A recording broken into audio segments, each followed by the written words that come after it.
दुनिया भर से सनातन धर्म की सारी खबरों से रहना चाहते हैं अपडेट, तो सब्सक्राइब करें द साइंटिफिक हिंदू को। विस्की में विष्णु बसे, रम में श्री राम, जिनमें माता जानकी और ठर्रे में हनुमान, सियावल रामचंद्र की। हिंदू धर्म नहीं है बल्कि एक धोखा है जिसे हम हिंदू धर्म कहते हैं। वो कुछ लोगों के लिए धंधा है। जब हमारे घर में बीमार पड़ता था आदमी तो डॉक्टर बुलाते थे, तो डॉक्टर बुलाना पड़ता है तो फिर देवी देवता क्या करते थे हमारे घर में।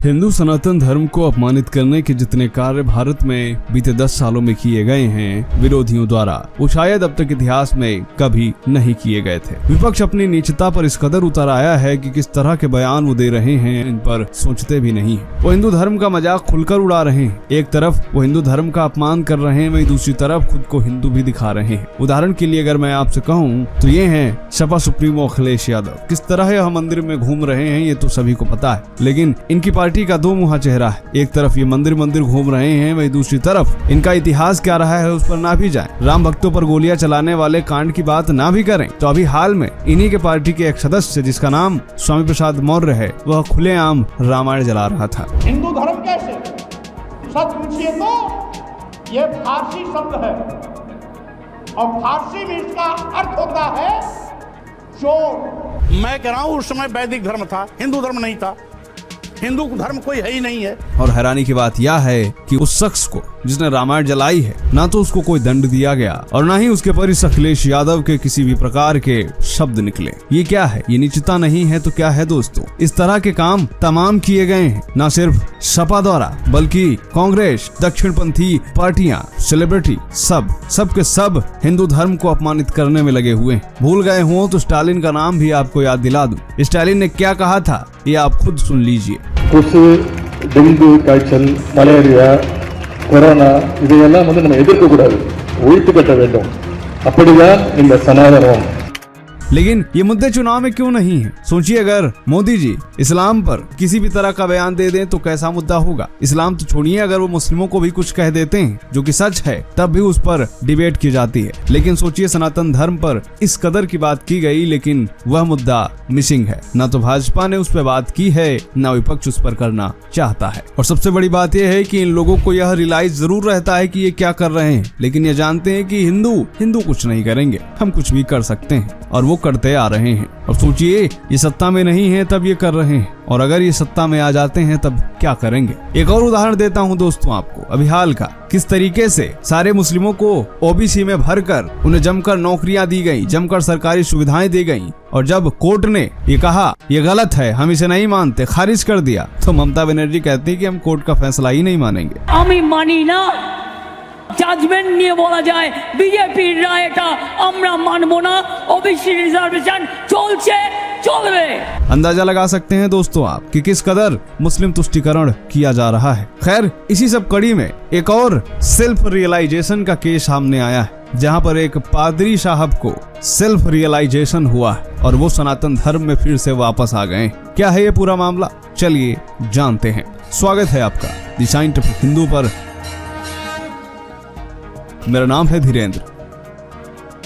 कमेंट में जय श्री राम जरूर लिखिएगा, अच्छा लगता है। दोस्तों, ये मामला है छत्तीसगढ़ का, जहां छत्तीसगढ़ के बलरामपुर से यह खबर सामने आई है, जहां सतानंद महाराज जी की एक राम कथा हो रही थी जिसका नाम था वनवासी राम कथा। और इसमें एक ऐसी घटना हुई जिसने पूरे देश का ध्यान अपनी ओर खींचा। इस घटना में एक ईसाई पादरी ने घर वापसी कर ली, और आपको जानकर हैरानी होगी कि ये पादरी कोई आम पादरी नहीं था, बल्कि ये 18 सालों से हिंदुओं को ईसाई बना रहा था, और इसका नाम पात्रस पोटा है। और फिर इसको सेल्फ रियलाइजेशन हुआ है, और ये मिशन सिर्फ इसी तक सीमित नहीं है। आगे और आपको बताएंगे कि इसके साथ कितने लोगों ने सनातन धर्म को अपनाया है। फिलहाल इन पर बात करते हैं। इन्होंने कहा कि अब ये अपनी भूल को स्वीकार कर रहे हैं, अब ये सनातन धर्म अपना रहे हैं। इसी वनवासी राम कथा में इन्होंने सनातन धर्म को अपनाया। इन्होंने कहा कि ये देश के विभिन्न इलाकों में गए हैं और इन्होंने ईसाई मजहब को फैलाया है। लेकिन जब उसने श्रीमद् भगवत कथा सुनी जिसमें वो सतानंद महाराज जी का प्रवचन सुन रहा था, तो पादरी ने बताया कि उसको हृदय में ऐसा लगा कि वो जो कर रहा है वो गलत कर रहा है। काश पहले किसी संत ने उसे ऐसे वचन सुनाए होते। पादरी ने कहा कि अगर उसने पहले ऐसा सुना होता तो शायद इतना विलंब नहीं होता। उसने बताया कि किस कदर हिंदुओं को गोमांस खिलाकर उनका धर्म भ्रष्ट किया जा रहा है और फिर उनसे हिंदू धर्म छुड़वाया जा रहा है और किसी मजहब में कन्वर्ट किया जा रहा है। घर वापसी करने के बाद उसने जय श्री राम का नारा भी लगाया। आपको बता दें कि छत्तीसगढ़ में ईसाई धर्म काफी तेजी के साथ फैला है, क्योंकि ईसाई मिशनरियां छत्तीसगढ़ को टारगेट कर रहे हैं, क्योंकि छत्तीसगढ़ में आदिवासी काफी ज्यादा संख्या में रहते हैं और उनको धन का लालच देकर, जॉब का लालच देकर, अच्छी सुख सुविधाओं का लालच देकर ईसाई मजहब में कन्वर्ट किया जा रहा है। इस दौरान ये पता चला कि ये लोग बाइबल को भी शास्त्र कहते हैं, जबकि शास्त्र सिर्फ सनातन धर्म में था। और तो और मजेदार बात है कि ये जीसस के लिए भी ओम यीशु नमः का इस्तेमाल करते हैं, जबकि ओम सिर्फ हिंदू धर्म में ही है। और तो और ईसाई मजहब में कन्वर्ट कराने के लिए ये भगवान विष्णु, हनुमान, श्री राम जी और भगवान श्री कृष्ण के बीच जीसस की प्रतिमा दिखाते हैं। और सबसे बड़ा खेल तो कॉलेजेस में होता है, जहाँ पैसे दे करके ये ईसाई पादरी एंट्री करते हैं किसी कॉलेज में, किसी स्कूल में, और वहाँ पर हनुमान जी की एक मोम की मूर्ति बनाई जाती है और उसको धूप में रख दिया जाता है। हनुमान जी की मोम की मूर्ति इसलिए क्योंकि हनुमान जी को हिंदू धर्म में सबसे पावरफुल भगवान कहा जाता है। बच्चों की नजर में वो सुपरमैन है और वो है भी। और उन बच्चों से कहा जाता है कि ये ईसाई हैं, ये जीसस को मानते हैं और जीसस तुम्हारी इस मूर्ति को पिघला देंगे। और तुम्हारे अगर हनुमान जी में शक्ति है तो तुम लोग प्रार्थना करो हनुमान जी से, और अगर ये मूर्ति पिघल गई तो मान लेना कि तुम्हारे हनुमान जी नहीं है। और फिर शुरू होता है खेल, जिसमें धूप में मोम की मूर्ति पिघल जाती है और फिर बच्चों को ये कहा जाता है कि जब ये खुद को नहीं बचा सके तो तुम्हें क्या बचाएंगे। ये खेल चल रहा है दोस्तों। ऐसा कॉन्सेप्ट तो पहले आपने सुना भी नहीं होगा। और फिर उन बच्चों का धीरे धीरे हिंदू धर्म से विश्वास उठने लगता है, क्योंकि बच्चे तो बच्चे हैं। फिलहाल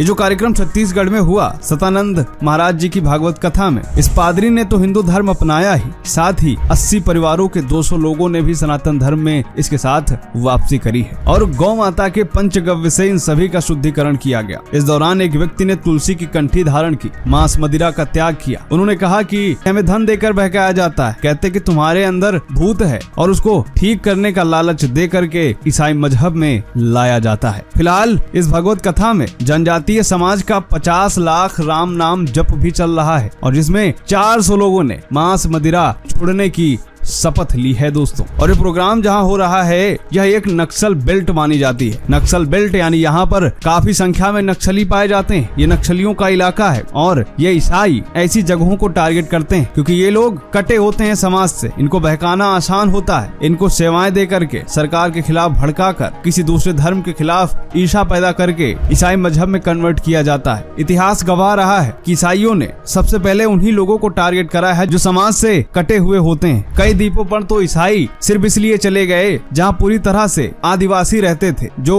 हिंसक थे, लेकिन ईसाइयों ने कहा कि हम इनको भी ईसाई बनाएंगे क्योंकि ईसाइयों में इसके लिए इनको बाकायदा प्राइज दिया जाता है। कौन कितने लोगों को कन्वर्ट करा पाएगा उसी हिसाब से इनका इनाम तय होता है। एक बार एक ईसाई ऐसे ही द्वीप पर गया था और उसके बाद उसको मारकर उन्हीं आदिवासियों ने टांग दिया था। उसके बाद पूरे विश्व में यह घटना काफी शॉकिंग बन गई थी। फिलहाल इस पादरी ने सनातन धर्म में घर वापसी करी है। देखना होगा कि और कितनी घर वापसियां होती। ये वीडियो आपको कैसा लगा कमेंट करके बताइएगा जरूर। मिलते हैं आपसे अगले वीडियो में, तब तक के लिए जय हिंद, जय भारत, वंदे मातरम।